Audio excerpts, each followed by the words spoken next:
I'm Michael. That's David. You'll probably call me David and him Michael. The only people I find that don't do it are our wives. Do you find that too? I would agree. Okay. And that's the new Patterson chair. What do you call this one, Dean? This is the one you want.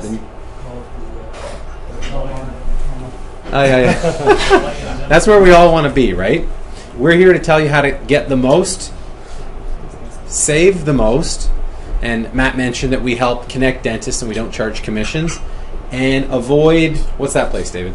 Courtrooms. Yes, avoid legal problems. So that's us, DMC Law. Can anybody here guess where we came up with the name DMC? Smart crowd. DMD was taken, as was DDS. Mm-hmm. So that's David Maisel and Michael Karabash combined, right? And we have a third person, Lubisa. She's our employment law lawyer. And our message to dentists. David, what's our message? Get educated, get protected, and make the most or save the most. Absolutely. So to get educated, the first place we tell people to go is our website. I hope you've been here. David, what's on this website? All of our collective knowledge in the form of just free information for dentists, whether it be in the form of articles, blogs, etc., but it helps get dentists in shape for a transition. So we are recording our presentation. We'll post it on there. We've got lots of videos. Our ebook. Has everybody got a copy of our ebook? It looks like this. It's about 300 pages of our collective knowledge about all the legal areas that you should be wary of. I've emailed it out to you, I think, yesterday or the day before. If you don't have it, it means I don't have your email address. Come and approach me, and I will make sure you get a copy. Also, if you have difficulty sleeping at night, open up that sucker. It'll put you out in no time. 3 pages till you fall asleep. I write for 2 magazines that you may read. One is Ontario Dentist. That's the official magazine of the Ontario Dental Association. And I also write for Oral Health Office. All of my articles, I've got a lot of them, you can find and download for free. Again, on the website. Go and get educated. David, what do we do here? So, as we were talking earlier, one of the greatest things we get to do with our client base is we do a lot of traveling. Dentists are very privileged and fortunate. There's a lot of subsidized workcations that dentists can go on, or there's a lot of great destination seminar courses. So we tend to do a lot of those with our clients, and we'll post them up here for people to see. I tell people this is one of the perks of being married to me, so my wife doesn't leave. She gets to go to these nice places. Dentist Legal Forum, second website. What's this one all about, David? So this is a website we created. Essentially, we figured let's put our collective knowledge into automated software so dentists can get things quicker for a fraction of the price. So some things we have on there, for example, might be in terms of a transition, a letter of intent, the precursor to a purchase and sale transaction, get your wills done, powers of attorneys, things like that. So you go through an online questionnaire and it spits out legal documents like we would prepare, and we review them. And so I'm going to hand out my wills. These are my wills that I used our software to create. You can have a look. I have a professional corporation, so I actually have 2 wills, one for the corporation and one for all of my assets except for the shares of my corporation. And I do that to save on estate administration taxes, and it's something that dentists should be doing as well. And someone did this once. Don't cross out Michael's wife's name and put your name don't as do the that. beneficiary. We'll catch that. Yeah.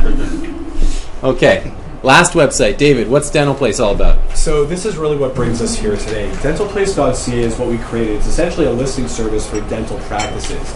And it's a way that we can market your dental practices to the entire dental community quickly, reliably, cost-effectively, so we can help you guys transition without a commission. Right, and it's all done confidentially, so prospective purchasers, we know a lot of people looking to buy practices have to sign up, sign a confidentiality agreement with us before they get to know who's selling. They won't be able to find out anything. No name, no address. We don't give out appraisals. So it's kind of like a niche MLS. And now, on to the topic at hand, selling a dental practice. This is the process that we're going to go through today. Can everybody see that? Dean, you can see that? Okay. 7 steps. Here we go. Step number 1, assemble your legal team. I like to think of myself as this guy, Elliot Ness. Matt could be this guy, and David is this. Do you guys see this little tiny person back here? That's David. Get your legal team together. We went to school for a long time. We articled. We specialize only for dentists. We don't work for anybody else, only dentists. We've been doing it for 5 years now, and we don't charge commissions. You guys know typical commission? What is it, David? So the general commission rate is 10% of the sale price. So 10%. Easy math, if you sell your practice for $1 million, you're going to give the real estate salesperson $100,000 plus the HST of $13,000 on top. Then you're still hiring a lawyer and paying their legal fees plus the HST on top. Right. So what happened was some of our clients came to us and said, can you guys just find a client for us and connect them so we can avoid paying this commission? We said, you want us to take on the role of a real estate salesperson? Yeah, we can do it. So we started this year doing it, and we've been pretty successful. We're now in the process of selling our second practice, and we're just going around introducing people to this new concept where you can transition without commission. So what do you do when you're not paying a lot of commission? We represent the seller, and we charge legal fees normally. But how do you guys save money by not paying commissions? So what would you do if you're not paying commissions? You can upgrade your house, buy a new car. How many of you guys know this car? Who said that? Correct. How fast does it go? Which version? Yeah, exactly. The P85D. I think with the dual engines front and back, I believe 0 to 60 in 3.2. 0 to 60 miles an hour. That's 0 to 100 in 3.2. It's faster than a Lamborghini, faster than a Ferrari. Seats up to 7. 100% electric. 691 horsepower. How much did one of these cost? Yeah, 140. Yeah, so you can buy this if you're not spending that kind of money on commissions. Cocoa Point Lodge. Do you guys know where this is? It's a place called Barbuda. Do you guys know where Barbuda is? You've heard of Antigua. Did you know Antigua is a series of islands? And it's called Antigua and Barbuda. It takes about 15 hours to get to this island. This particular place is ranked probably one of the top destinations in the Caribbean. It's about $10,000 to $15,000 to stay at this beautiful, luxurious resort for the week, all inclusive. Takes 2 planes to get there, and it's got pink sand. So in my will, if you read it carefully, it will say to my wife to take some of that insurance money and spread my ashes in this place. But guess what? If you guys are saving on commissions, you too can come here. Finally, if you're saving on commissions and you don't know what to do, come and volunteer with us in Jamaica, and we're going to talk more about that later on in the presentation. All right? David, you want to talk quickly about the next step, appraisals? I feel like we already heard from Matt. So you've already heard from Matt about the appraisal, but the next step is once you've got your team together, you'll look at getting an appraisal for your practice for all the reasons that Matt said you need one. Things like the purchaser's banker or financial advisor will want to see it. It's also a good appraisal to show how your business can improve, what the opportunities are, etc. Okay. Marketing. What are we going to do to market your practice? You've got the appraisal ready to go. So we use a combination of online and offline methods to get maximum exposure. But it's not a volume game. It's a volume game coupled with ideal fit, right? Because you don't want what's called seller's remorse, where you sold to the highest bidder, but you stayed on as an associate and you absolutely can't stand the purchaser. So the best fit is just as important as the highest return. Okay? So we're going to market by putting your practice on Dental Place. We have a whole bunch of people subscribing to this website. And we also go to our main website. This website gets about 5,000 unique visitors every month, has close to 500 weekly email subscribers. Most of them are young dentists looking to buy. We also have our eBlast, which goes out. We also do eBlast through Oral Health. So we're getting the word out. In terms of offline marketing, we leverage our network. We know a lot of professionals. We have a lot of clients looking to buy, and we reach out to them, bankers, accountants, consultants, insurance people, dental supply people, and we basically say, hey, we have this practice for sale. Let us know if you have anybody who's looking to buy. Another form of marketing we do, and only lawyers and real estate salespeople can legally do this, open houses, as if we were selling a house. So that's us. It's not the best picture of David or myself. It works.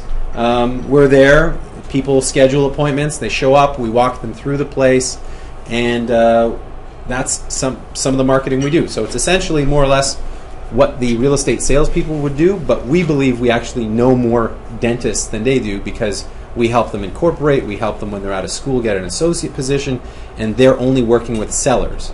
Right, so our network seems to be quite large.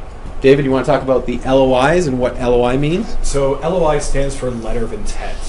Before you start spending big money on lawyers to start drafting contracts, what you want to do is at least hammer out the major topics of the transaction. Things such as purchase price? Will there be a deposit? Will the seller associate afterwards? Will the purchaser get to do any due diligence, like a char count, an equipment inspection? Restricted covenants, which means maybe there's a non-competition, non-solicitation clause. And you document that in about a 4 or 5 page document, come to agreement on the major terms with the prospective purchaser, and from there you can move forward. So I'm sending around a sample. It's a fake sample of what a letter of intent is. And once the letter of intent is agreed upon, and a really important part is the purchase price. So what do practices sell for in today's market? We took a look at 100 dental practices that we were involved in over the past 5 years throughout Ontario. Okay? And we plotted what were they appraised at, and that's the white line, versus what did they actually sell at, and that's the red line. And what you'll notice is there's some correlation. It works out to the actual sale price is about 120% above appraised, but there are some interesting aberrations, right? So one was appraised much higher than it actually sold over here, and here, and here. And in some situations, they sell for much higher than what they were appraised. So let me put it out there. Why do you guys think these aberrations happen? Why would a practice sell for much lower than what it's appraised for? What do you think? Matt, you look like you know the answer. All right, let's see how good his memory is. Go ahead, Matt. Why would a practice sell for much lower than what it's appraised for? What do you think? Well, one could be the lease. What about the lease? Well, if the lease is not favorable to the new buyer, for example, has a demolition clause, Ooh. it's going to kill the practice. What's a demolition clause? Dan, you know this one. What's a demolition clause? Yeah. So it means that the landlord can. Well, I had a client that ran into this position, not as a purchaser, but it came up that the plaza that he was in might be changed to a box store type situation. And when we went to renegotiate his lease, the landlord said that don't worry about it, because if we ever do it, we'll have a spot for you. And he said, well, what do I do while it's being built? So there would be a chance that for anywhere from 6 to 8 months, he'd be out of that place. Dean, it gets worse. Oh, no, That's a nice demolition. I'm just using Yeah. I'm just using A this real as life an example. that I ran into. So anyways, my doctor went out and bought a piece of land and moved his practice. Yes. Can I give you a scarier example of a demolition clause? If the landlord just, and this is how it's drafted in the lease, if they want to make any changes to the building whatsoever, they can just kick you out on 30 days notice. And then what do you do with your practice? That's not enough time. That's Right. very scary. So the lease costs dentists money. Can you believe there's $1 million practice in there, appraised at $1 million, that sold for $540,000 to our client? She was ecstatic because of the presence of a demolition clause. A lot of money. And there was another one in Mississauga, $800,000 practice, sold for $500,000, $500,000. $300,000 off the purchase price because of the presence of a demolition clause in the lease. Because if you think about it, the banks, they need to finance these deals. They're going to get cold feet if there's 3 or 4 years left on the lease and a demolition clause, and they're saying, listen, I got to finance this thing over 10 years typically, and the landlord can kick you out, so I'm not going to finance this deal unless you get some comfort or get it out. And if you can't get it out, no deal. And so we were talking earlier with one of the dentists in the room, and we were saying you have to think about these issues a few years ahead of time. If you think about this the week before you're going to sell, or while you're in the middle of the sale process, you're going to find trouble. So if you've got a lease and you're not owning your own property right now, these are things to think about in advance to avoid these aberrations on the wrong side. Dan, you thought something you wanted to say? No, I mean, it was actually just looking around the room, and I know those two people here. I don't think anybody has that kind of clause here, because you're usually going to find that at a large commercial type sale. Sure. Be careful on renewals, because landlords and their lawyers tend to sneak them in on the renewal. That is true. Just be mindful. It's a paragraph like this big, and if it gets in your renewal, you're screwed. Okay, why else would a practice sell for less than what it's appraised for? So we talked about the lease. Why else? What would drive the value of a practice down, make it unattractive?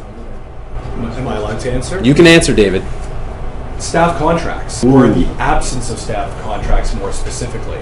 Because with staff not on contract, if there's going to be any changes by the seller or the purchaser, there is a built-in liability for termination pay that could be in the hundreds of thousands of dollars, depending on how many staff you have and how long they've been with the practice. So think of you're a person, you've been out for 25, 30 years, and you've had the same receptionist or chairside or hygienist for that whole time that you're probably overpaying a little bit because they're like a member of your family. So there could be $150,000 of liability just in that one person alone. And we've seen hundreds of thousands come off the purchase price because staff haven't been on contract and the purchasers don't want to accept the liability that he'll talk about it more later on. I'm going to summarize. Dental practices sell for less if they're distressed, if it's a forced sale, if the seller is leaving, getting divorced, going through a partnership dispute, if they've given up, if they don't care. In those situations, they tend to sell for less.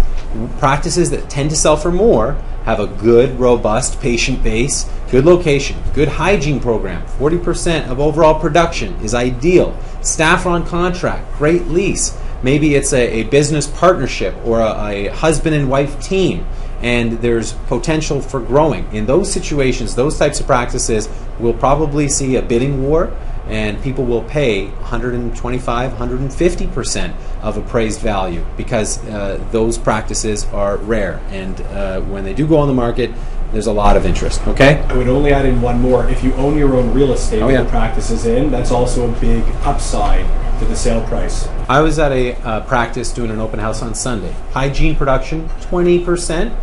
Okay? For the right purchaser, like an investor dentist or a young aggressive dentist with a good team behind them, they could grab that practice with its 2,000 patients and they could ramp up that hygiene. They recognize that it's undervalued and will overpay above appraised because they recognize it. So for the right buyer, they'll see the opportunity.